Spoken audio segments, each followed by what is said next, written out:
देशमुख, ऋषिकेश टकलेला आज कोर्टामध्ये हजर करण्यात येणार आहे। रात्री उशिरा अटक केल्यानंतर आज किल्ला कोर्टात हजर केलं जाणार आहे। दोघांविरोधात दाखल जुन्या गुन्ह्यांची पोलिसांनी माहिती सुद्धा मागवली आहे। पोलीस दोघांच्याही पोलीस कोठडीची मागणी करणार का याकडे लक्ष असेल।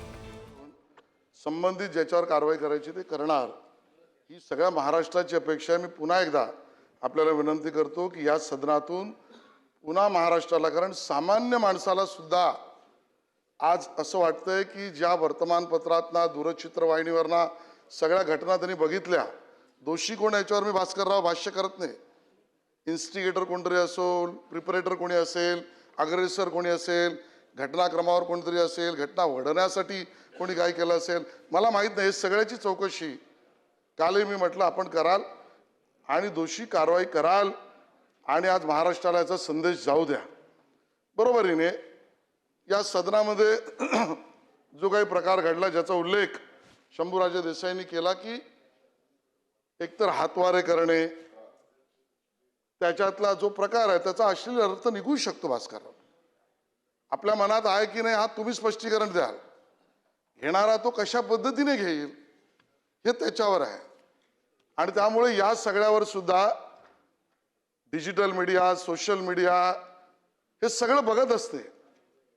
यात आपलं म्हणणं आग्रहपूर्वक मांडणं, आक्रमक मांडणं अधिकार आहेच, या अधिकारावर गदा येण्याचा प्रश्नच नाही।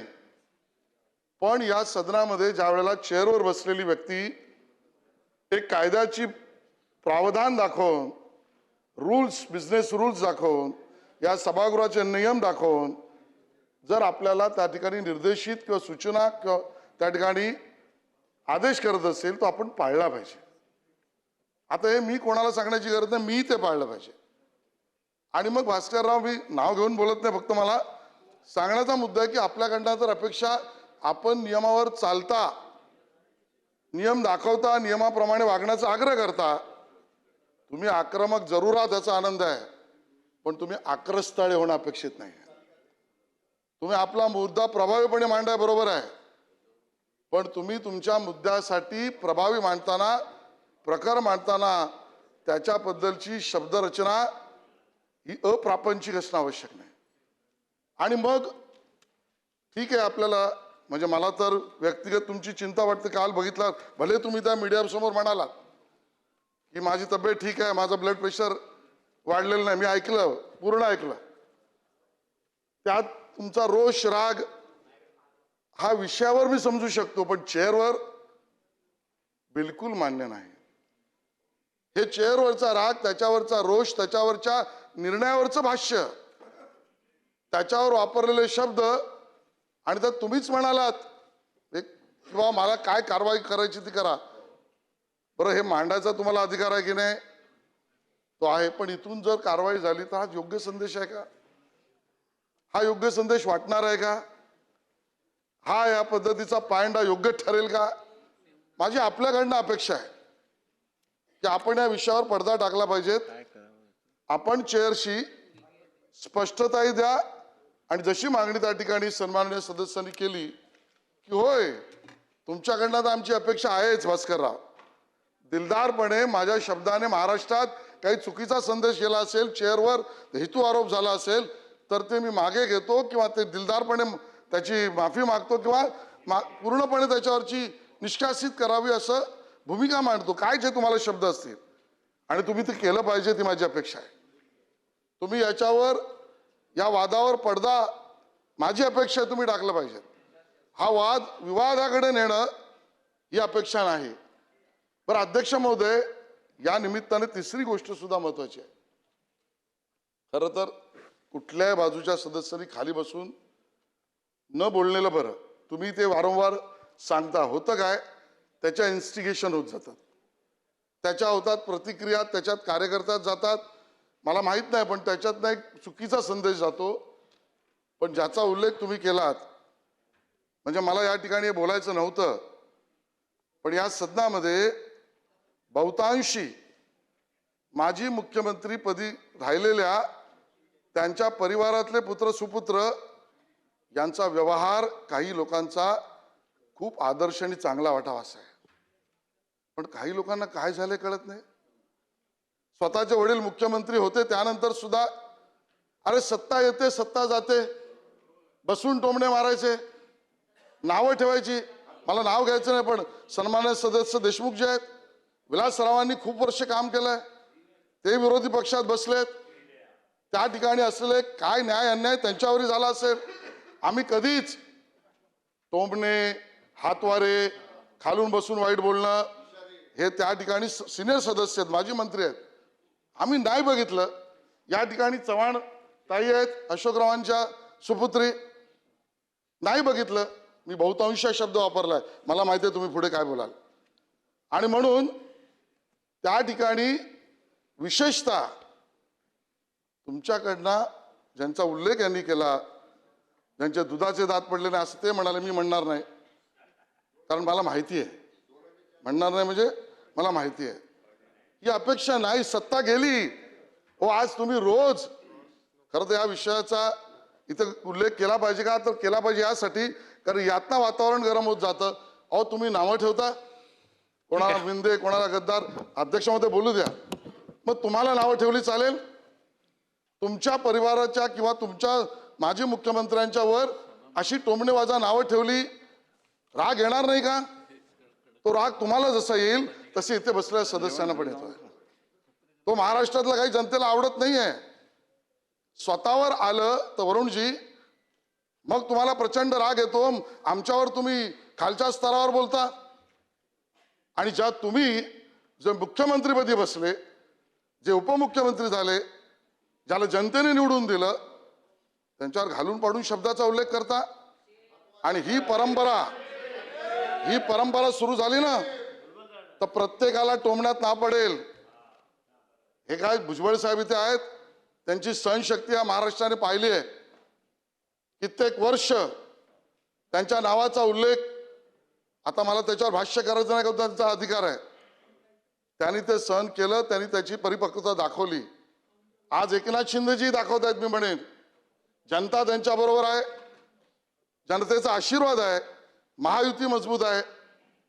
पण ह्या पद्धतीने सतत सातत्याने खाली बसून हातवारे, टोमणे, नावं, याचा स्फोट होऊ शकतो. अध्यक्ष महोदय, माझी अपेक्षा दोघांकडूनही आहे. इकडचंही कोणी बोलू नये, तिकडचंही कोणी बोलू नये. आणि भाषा आणि मी काय तुम्हाला सुचवावं, ही वेळच आहे त्या कामाने सुचवण्याची. आणि म्हणून मी जास्त वेळ घेत नाही. भास्करराव, तुम्ही वरिष्ठ सदस्य आहात, तुमच्याकडनं आमच्या अपेक्षा खूप आहेत, व्यक्तिशत आहेच, हेतू आरोप नाही. तुम्ही स्पष्टीकरण देऊन या विषयातला जो गंभीरपूर्वक अन्यथा विचार निघू शकतो, चेअरला वाटतोय, आम्हाला वाटतोय, याच्यातले शब्द मागे घ्या. या विषयावर पडदा माफीनामा टाका, अशी अपेक्षा मी करतो. धन्यवाद. सन्माननीय अध्यक्ष महोदय, मी सभागृहाला आणि आपल्या सर्वांना नम्रपणे एक विनंती करतो. जरूर मला माफी मागितली पाहिजे, मी सुरुवातीला कबूल करतो.